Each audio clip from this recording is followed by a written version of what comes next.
All eyes on the Jubilee Hills constituency here in Hyderabad because we have here star cricketer Mohammad Azharuddin, who is the candidate for the Congress there. How is the Jubilee Hills pitch looking now? No, pitch is very good. I'm working very hard, and inshallah, hopefully, I will prevail.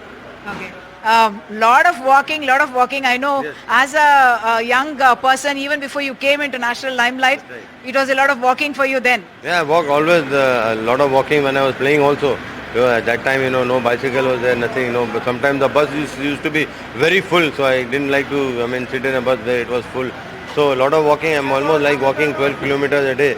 So it's a good thing, Inshallah, I will reap the results also by the grace of Almighty. Okay. In your constituency, what is the profile looking like? Because some people would say that, of course, you are loved in Hyderabad as the Hyderabad cricket boy from Hyderabad, but the Muslim voters are considerable, and the MIM has put up a candidate against you, should I say? Yeah, that's right. They put up a candidate, but I think once you are in the field, you have to fight it out. So there is no, second thoughts on that. I'm here and really, looking forward to the election.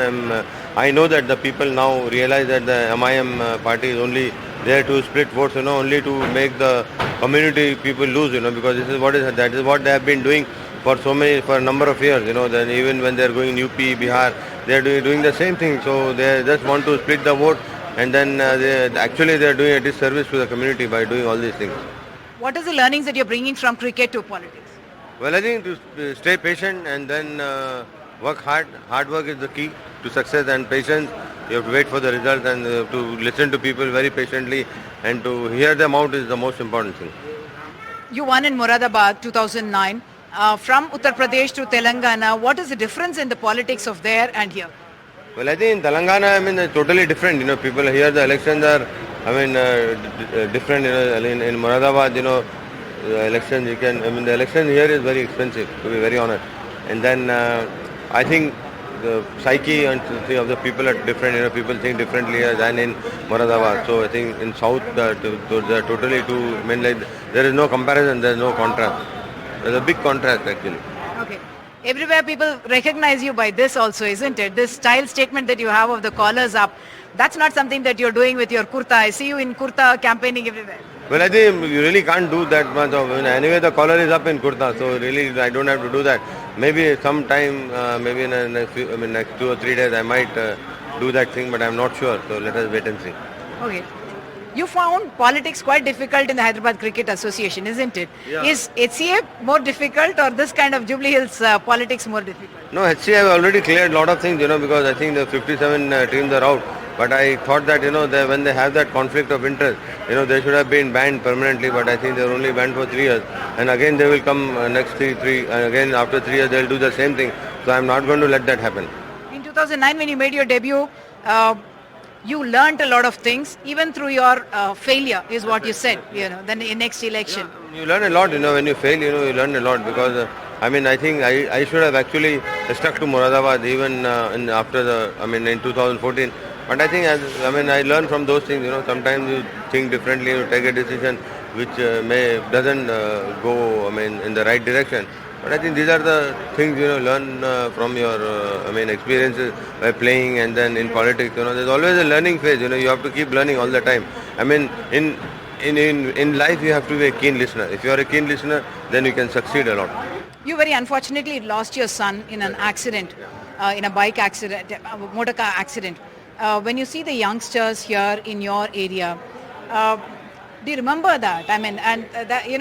You were talking to me earlier about how when you see there are so many other problems there that the youngsters are facing. What are your thoughts there? I think the bike is the biggest problem. If I see now also, I see so many young boys, they're riding the bikes very, very fast, and then do those cuts and all those, It's very dangerous because, once you slip, it's very hard. I know, you are wearing helmet also and all those things, but I think you never know, anything can happen. But I would advise them not to ride the bike fast, when you have the vehicle, it's for your convenience to reach from one place to another place. If you want to, if you are late also, you'll start 5 minutes early so that you can reach on time. So because I always felt that, bike, I never had the opportunity to ride the bike, I always had a scooter, it was only for a brief period of time. But I think I advise the kids, to be very, very safe, because at the end of the day, I mean, if you do those things, the parents has a lot to suffer in their lives, So it's not a very good thing. It's very unfortunate, but that is the will of the Almighty Allah.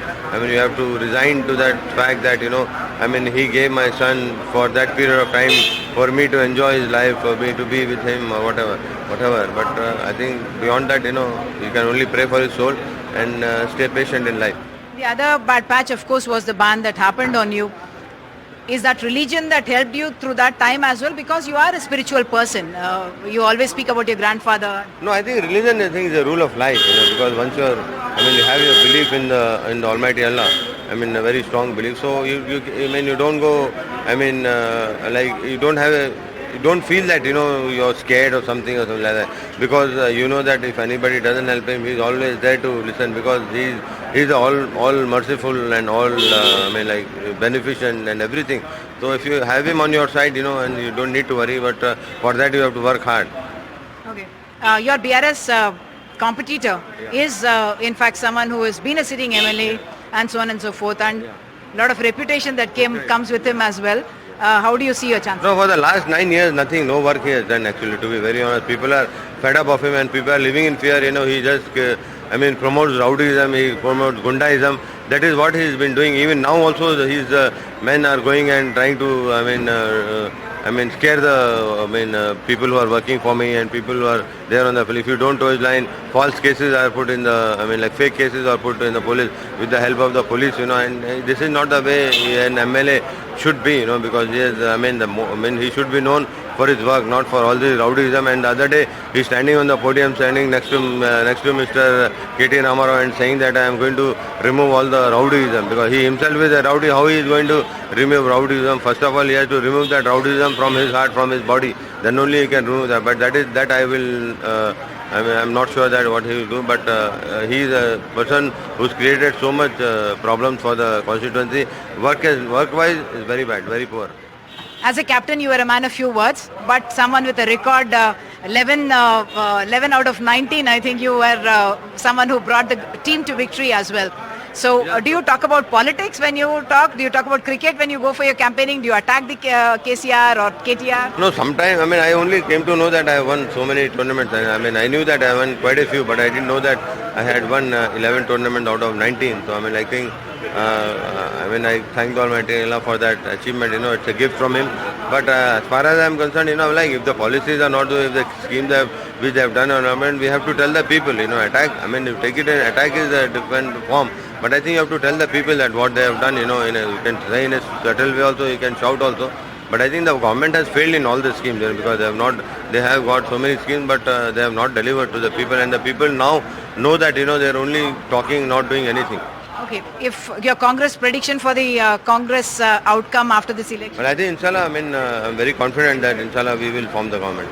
And are we looking at a future sports minister? Who better qualified than you then?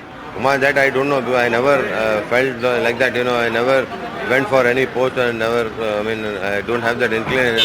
If my party feels that I am deserving of that post, if it is there in the destiny, then I will definitely, get whatever I want. But at the moment, I think we have to focus on the election. That is more important. Focus on the win. That is more important, rather than thinking about the post and all those things. Because if you win, everything will come your way. But if you lose, then nothing will go your way. Best wishes to you, Azhar. So, Azhar is off campaigning. Thank you so much for taking out time in this time.